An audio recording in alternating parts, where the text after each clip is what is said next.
Во имя Отца и Сына и Святаго Духа. Аминь. Дорогие отцы, братья и сестры, поздравляю вас с воскресным днем. В этом году храм наш Рождества Пресвятой Богородицы юбиляр, 30 лет исполнилось со дня его освящения. К сожалению, на престольный праздник мне не удалось побывать, но сейчас я вас всех поздравляю с этим юбилеем. Но тем не менее, сегодня мы собрались здесь, в этом храме, помолиться в день памяти очень значимых для Осетии святых, день памяти мучеников Бедзины, Шалвы и Лизбара, князей Ксанских. Я посчитал важным совершить литургию в этот день именно здесь, в Осетинской церкви, потому что действительно это святые сродники наши, по выражению святителя Афанасия Сахарова. Действительно, святые – это наши родные, единокровные нам, но те люди, которые засвидетельствуют в своей жизни нечто великое, нечто важное, чему мы должны подражать и к чему должны стремиться. Действительно, обращаясь к житию этих трех князей, которые жили в очень непростое время, да, наверное, так постоянно говорят, сейчас время непростое, времена всегда непростые, но тогда было жестокое гонение на веру в Закавказье, и многие люди по малодушию, в том числе даже цари, принимали ислам, потому что боялись за свою жизнь, боялись за свое имущество, по разным причинам, по малодушию или по каким-то благим соображениям, изменяли своей вере. И вот эти трое, Бедзина, Шалва и Лизбар, они вере своей не изменили. И когда услышали о том, что не просто какие-то неправды творятся, насилие над населением Ксанской области, то есть Южной Осетии, и других территорий, которые входят ныне в Грузию, когда услышали, что даже над священным саном надругались нечестивые магометане, тогда они втроем, понимая, что они заведомо обречены на поражение перед персидской армией, но не стерпев уже этого насилия над верой православной, сказали твердо: встанем за веру православную, сразимся и будь что будет, Господь с нами. И действительно, по-человечески размышляя, это дело было обреченное. Но разве не обреченное было дело исповедание всех тех мучеников, которые от пришествия Христа в мир и по сей день исповедовали Христа перед мучителем? Разве по мирскому размышлению не стоило ли скрыться, не стоило ли скрыть свою веру, не стоило ли скрыть свои убеждения? Но апостол Павел говорит: сердцем веруется в правду, усты же исповедуются во спасение. Часто говорят: у меня вера в душе. Но вера в душе – это недостаточно для того, чтобы войти в Царствие Божие. Нужно и устами, и делами исповедать свою веру.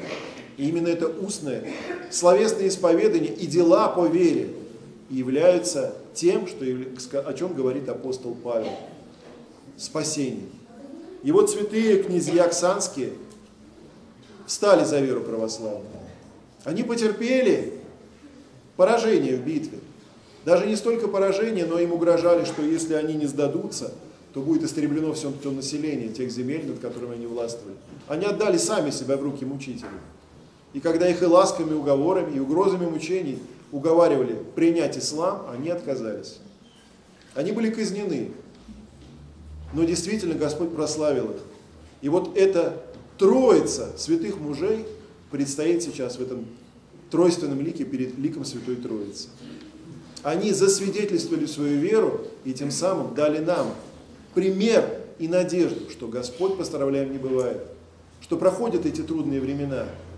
И Господь все равно в этом мире просвещает этот мир светом своим, благодаря тому, что кто-то засвидетельствовал устами своими во спасении, пролил кровь, которая, по выражению древнего церковного учителя Тертулиана, стала семенем церкви, потому что из крови этих троих мучеников выросла непоколебимая православная вера осетинского народа.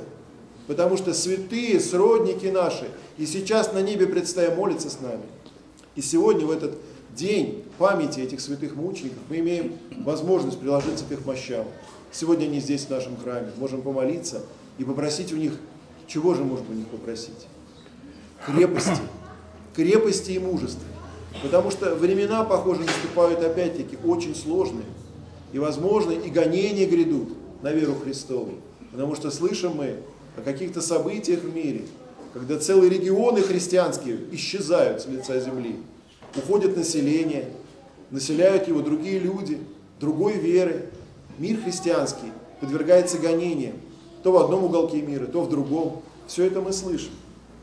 И мы не знаем, в чем замысел Божий о нашей земле. Может быть, и нам предстоит засвидетельствовать устами свою веру Христову. Но так просто это не бывает, потому что мы знаем из истории церкви, как долгое время был мир, люди расслабляются, и потом оказывается, что когда приходит время испытания, нет сил исповедать свою веру. Находятся благовидные предлоги, чтобы скрыть ее, а по сути дела отречься от Христа. Поэтому будем молиться о том, что Господь молитвами святых мучеников Бедзины, Шалвы и Лизбара вложил в нас это мужество, чтобы никогда мы не изменяли своей вере, потому что это и есть то самое главное сокровище, та самая жемчужина драгоценная, о которой говорится в Евангелии, ради которой человек продает все поле. Это то, что человека действительно делает человеком, вера, потому что человек – это существо, обращенное лицом к вечности, то есть к Богу. Так будем же людьми, потому что подвиг мучеников – это действительно утверждение вот этой высоты человеческого достоинства, как творение образа и подобия Божия. Храни вас всех Господь, дорогие мои. Еще раз поздравляю с праздником этого храма, поздравляю вас с памятью святых мучеников. Да пребудут молитвы их со всеми нами, чтобы мы были достойными их последователями и потомками. С праздником! Спасибо, Господь.